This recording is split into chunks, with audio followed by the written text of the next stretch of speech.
Hello, everyone, and welcome to my first episode of my Anthony's Election Coverage podcast. I've been going back and forth for a few days now on what I wanted my first episode to be about, and I really wanted to do it on the 2026 Senate elections and just kind of flow and talk about where I see things right now.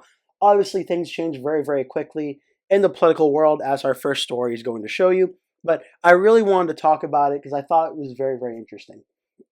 So without further ado, the first thing I want to talk about overall is the 2026 Senate elections map. And right now, I have the Senate map with about 4 Senate seats, maybe 5, that I see really, really being competitive. Actually, I would say there's about 5 Senate seats now that I think are really competitive. So I have Georgia, North Carolina, Michigan, Maine, and New Hampshire as 5 Senate seats right now I conceivably see as battleground or toss up. Really, the terminology, you can go back and forth on it. I like to say toss up, but either one really. And there is some potential Democrats would like to target Ohio, maybe make Ohio competitive. I don't really see how it does. Republicans would like to target Minnesota, make that one competitive. I don't really see how that one becomes competitive either. I think about 5 Senate seats right now are the ones I think are competitive. And again, that would be Michigan, North Carolina, Georgia, New Hampshire, and Maine. And the way the Senate map is configured, based on the last 2 cycles of elections and this map, with all the safe Republican seats and Democratic seats, Republicans start out with a pretty decisive advantage at holding the Senate. Republicans start out with about 51 Senate seats, Democrats with about 44, with the 5 remaining toss ups. The problem is, of all the toss ups, Republicans currently hold 2 of them in North Carolina and Maine. Democrats hold 3, Georgia, Michigan, and New Hampshire. So of the toss-up, the Democrats have to defend 3 out of the 5, which is not the best position for the Democrats, but it is worth noting that Donald Trump did win Michigan, North Carolina, and Georgia in 2024, where Kamala Harris won New Hampshire and Maine. But you're looking at this map, and it's really interesting because the history of this map, if you don't know, the 2026 elections coincide with what would have been the map for the 2020 elections and the 2014 elections. And you may remember 2014, this is one of the first elections I remember watching. 2014 was like this amazing Republican night where Republicans won Senate seats in Iowa, they won Senate seats in North Carolina, in Georgia, in Colorado at the time, which was still a very competitive swing state. 2020 was a great Democratic night. They flipped back a lot of seats, including the Senate seat in Colorado and the 2 Senate seats in Georgia. 2026, you know, history suggests 2026 should be a really good night for the Democrats, but as 2022 showed us, just because historical precedent says one thing doesn't guarantee it will actually happen. So 2026, it is very contingent on how President Trump and the Republicans in Washington are being viewed, and do they do well enough? Because quite frankly, I think the Senate map is actually in a pretty good position for the Republicans to do well in 2026. The only thing that really could ruin that potential is how President Trump and the Trump administration is doing and being viewed by the American people come 2026. Because Georgia, starting with Georgia, is an immediate target for the Republicans. And I think of all these Senate races, if one was going to flip to the opposite party, I feel like Georgia is the first one to mention. And it all comes down to the Republicans' ability to land their top recruit for the Senate race. And without a doubt, the best Republican the Republicans could put up in Georgia is Governor Brian Kemp. Kemp is, without a doubt, the strongest Republican in the state of Georgia at winning elections. He did so in 2 very close governor's races, both in 2022 and 2018. And he gives the Republicans the best chance. If Brian Kemp is not the Republican nominee and there's another Republican, like a U.S. representative, going up against Senator John Ossoff, it doesn't mean the race is unwinnable for the Republicans, but we've seen 2 very close election years now in 2022 and in 2020 where other Republicans other than Kemp ran against Ossoff and Raphael Warnock, the 2 Democratic senators, and they both won in very, very close elections. And I don't think something like that is necessarily off the table for 2026 if Brian Kemp is not the candidate. Just pulling up the Senate elections just to give you the numbers, in 2022, the Democrat won in Georgia by 2.8%. In 2020, the 2 special elections, Ossoff won by 1.2, Warnock won by 2.1. Just because 2026 is a midterm election year does not mean the Republicans are immune from running a other candidate than Kemp and losing this race. Kemp gives the Republicans the best chance at flipping this race because he's the governor of the state and he holds very, very strong approval ratings as of the time I'm recording this video. So Georgia's a very interesting situation where I think if it's Kemp versus Ossoff, I think you can almost pencil that one in as a Republican flip. Obviously, never anything is 100%, but I think Kemp versus Ossoff results in a Republican flip. But it doesn't end with Georgia, though. North Carolina is getting more and more fascinating by the day because, like Georgia, where the Republicans need to nominate Brian Kemp, in my view, to guarantee that self a win, North Carolina, it's kind of the flip.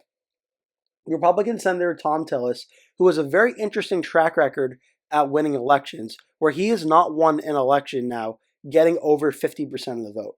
He got 48.69% in 2020, and when he won in 2014, he only got 48.8%. So he is yet to break 50%. And the rumor is the former governor of North Carolina, Roy Cooper, is looking at running for this race. And I cannot stress this enough. North Carolina always gets comparisons at the Senate level by Democrats saying, this is the time North Carolina goes blue. This is the time it goes blue. There was even a moment in 2024 where the Democrats were saying that Kamala Harris would beat Donald Trump in North Carolina. I personally never believed it. I think North Carolina is a lean Republican state. I do not believe it is a battleground state at the presidential level or even at the Senate level in most cases. I think it leaned to tilt Republican.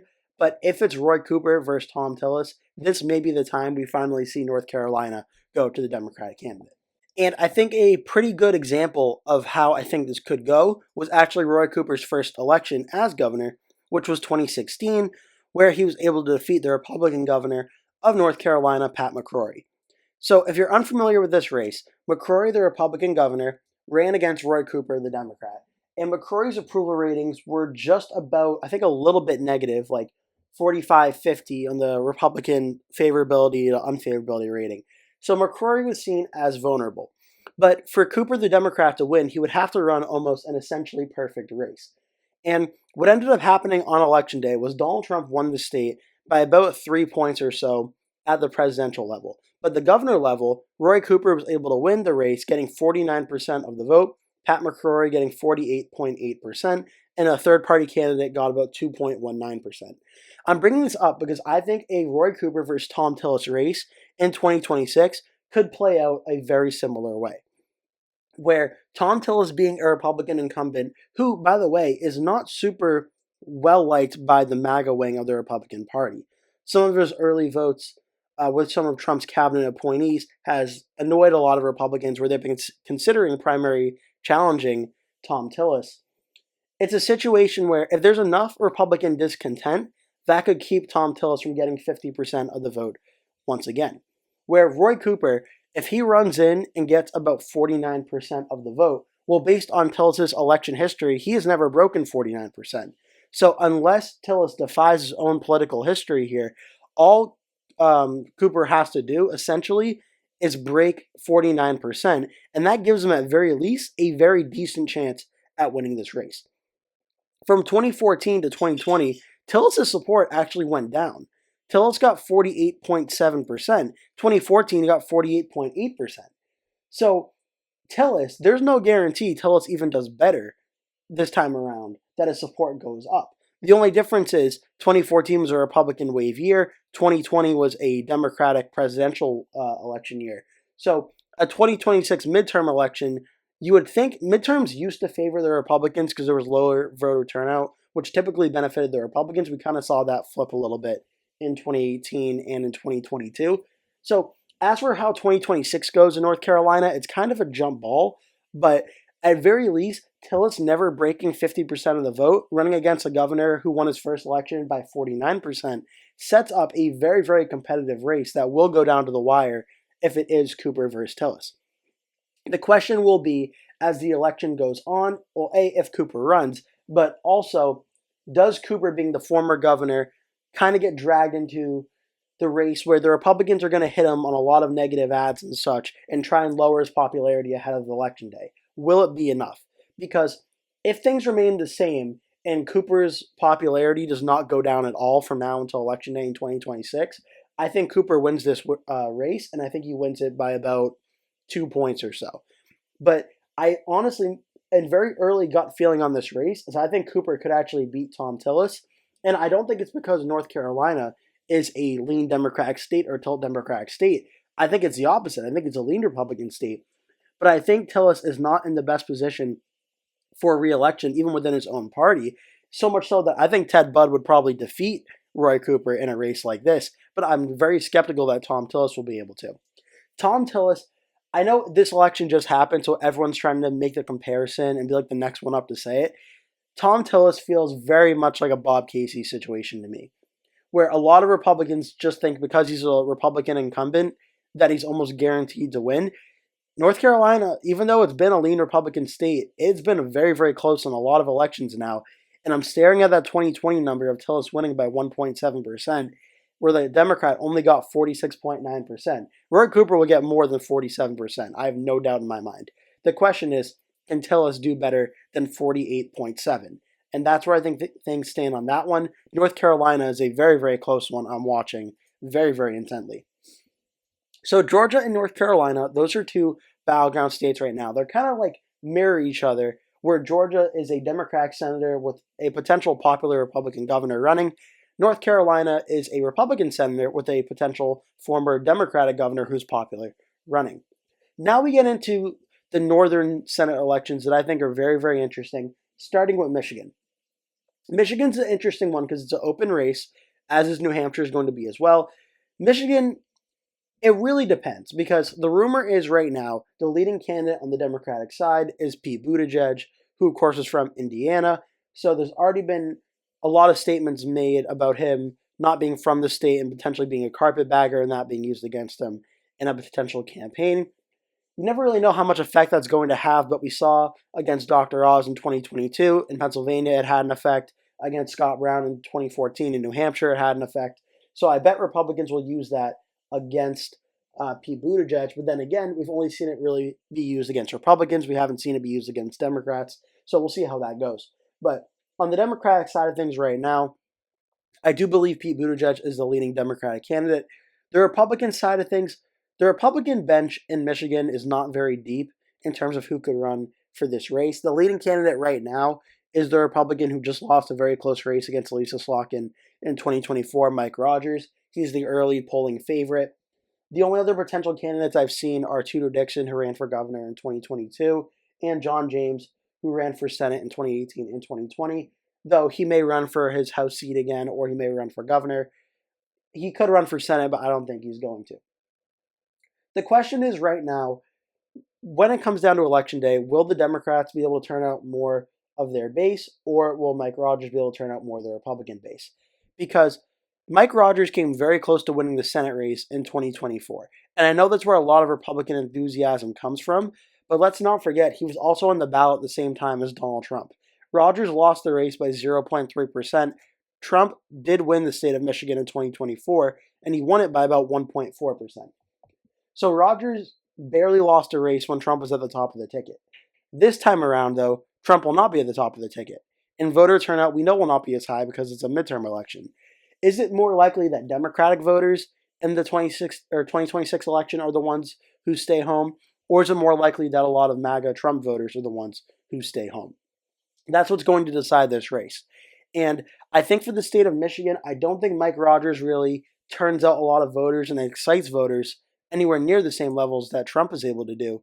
So I think there could be a situation where both Pete Buttigieg and Mike Rogers do worse than Slotkin and Rogers did by percentages and even vote totals in 2024.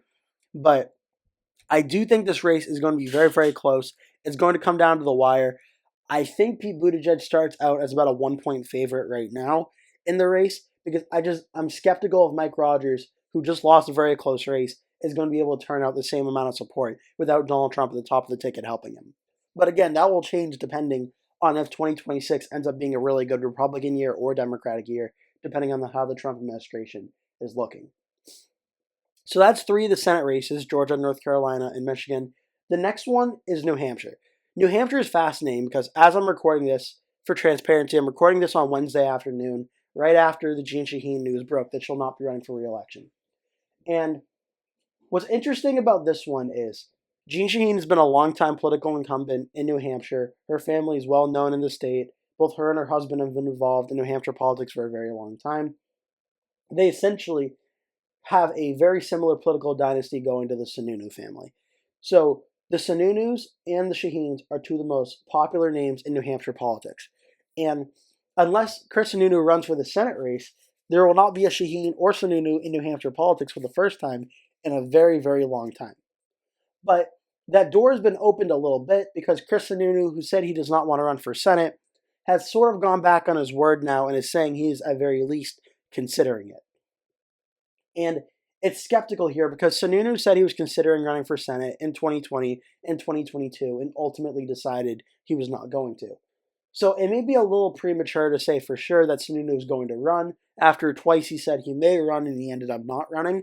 But in both of those elections, he was going up against a Democratic incumbent. This time around, though, it's an open seat and he doesn't have to face a longtime incumbent, which does probably make the seat more appealing. It also does help that when Chris Sununu left office, he did so with very high approval numbers and was one of the most approved of governors in the entire country. New Hampshire is a state that at the federal level and the presidential level doesn't like to elect Republicans all too often. But at the governor level, it has consistently elected Republicans in every election, starting with Sununu since 2016. And Sununu being at the top of the ticket for the Republicans presents the real biggest opportunity for the Republicans at having a Senate seat in New Hampshire. And I think it really begins and ends with Chris Sununu. I know a lot of MAGA members of the Republican Party probably are frustrated with Sununu because he's certainly not the most MAGA Republican, but kind of like Susan Collins in Maine, you're not going to get a Republican MAGA senator out of New England. And that's something that I think a lot of Republican strategists in New England really understand, is to get a Republican out of New England, you need someone that's more of a moderate Republican that we're typically known for in New Hampshire and New England politics. Now, that doesn't mean Sununu is the only Republican that could win the race, but I do think he's certainly the one that's best equipped to win, given his name recognition, given his high approval ratings, and given that he was just the governor of the state only a few months ago. People still remember him in the job he did.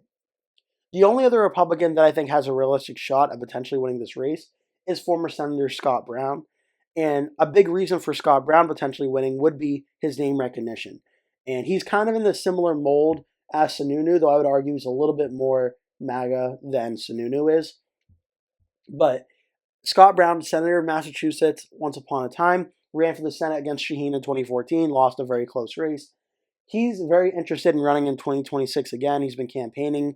He hasn't officially announced yet, but he's been doing everything essentially but that. He would probably be the Republicans' second best chance at winning this race behind Sununu.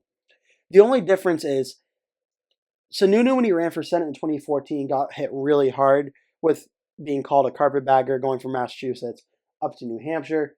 I know Brown has mentioned that he's had family in New Hampshire dating back to the colonial times, but it didn't really resonate with a lot of New Hampshire voters too well. Shaheen was able to win by about 3 points. Would Brown be able to win a Senate race in New Hampshire? I think it's possible. But against Jeanne Shaheen, I think he probably would have lost a very close race. In an open Senate race, I think he has a probably better shot at winning. On the Democratic side of things, though, this is where things start to get really, really interesting. Because I think if Sununu runs on the Republican side, I think he probably wins, and he probably wins the primary. If he does not run, I think Scott Brown wins the primary. I would bet it's one of those two representing the Republicans in 2026 on the Republican primary in New Hampshire. The Democratic side of things, where things get fascinating, because the long thought rumor has been once Jeanne Shaheen retires, it's going to be Chris Pappas who runs for the race. Pappas was first elected, I believe, was it 2018 in the U.S. House of Representative elections?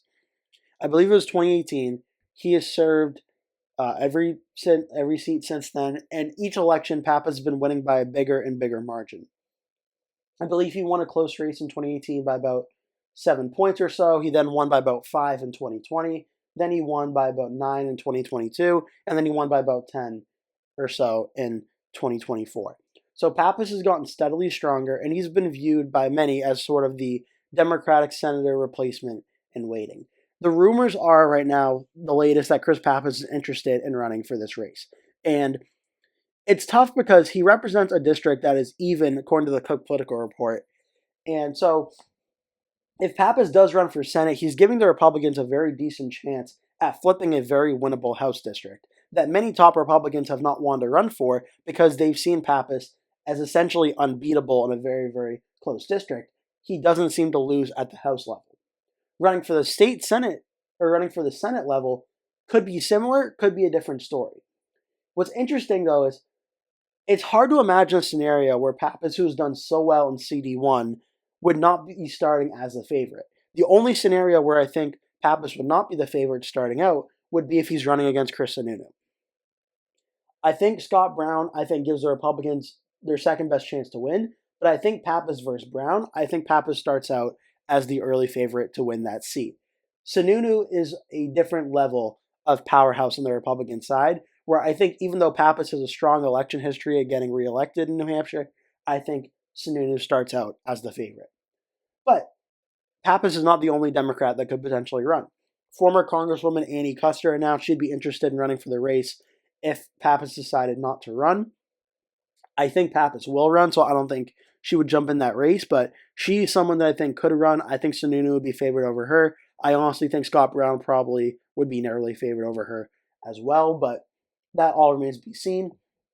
Maggie Goodlander, who just got elected to CD2 back in 2024, first term Congresswoman, she's could be a potential candidate as well. I'm not sure if she runs against Pappas in a primary, but we did see her Democratic primary get a little bit contentious and nasty with her Democratic opponent making a lot of statements about her in the primary as well. So she's certainly known for running in a tough primary. So she has precedent for doing that. If she wanted to run against Pappas, she certainly could.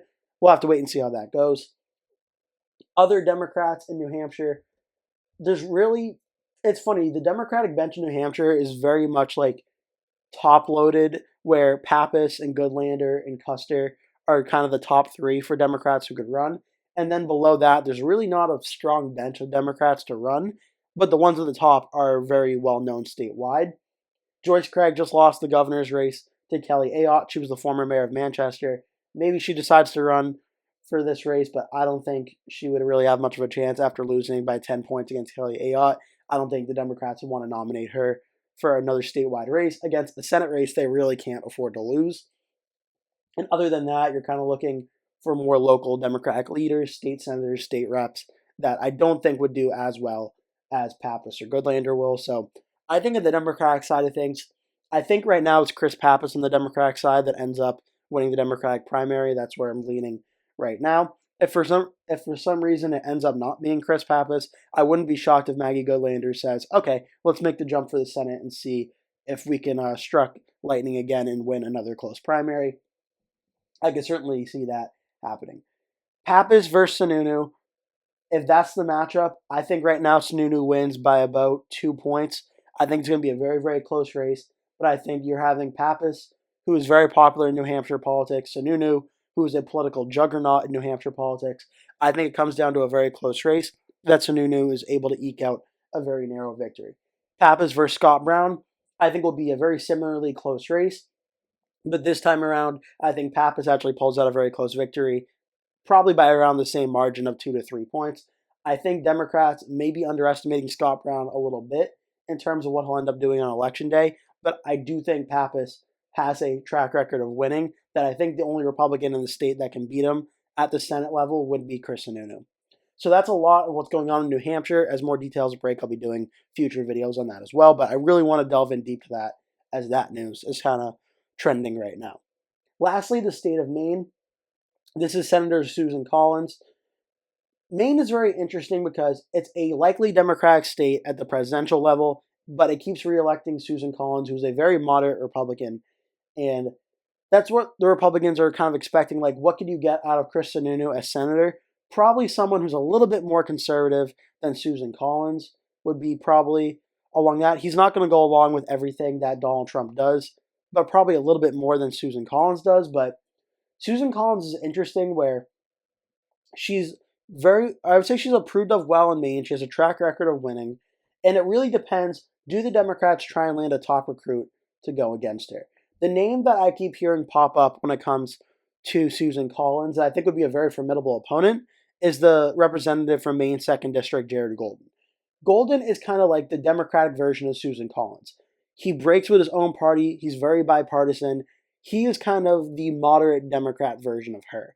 And that would be a situation where I think at very least it would be very competitive because you'd essentially have two moderates who seem to keep winning, even though they're not extremely popular in either of their parties, going at it.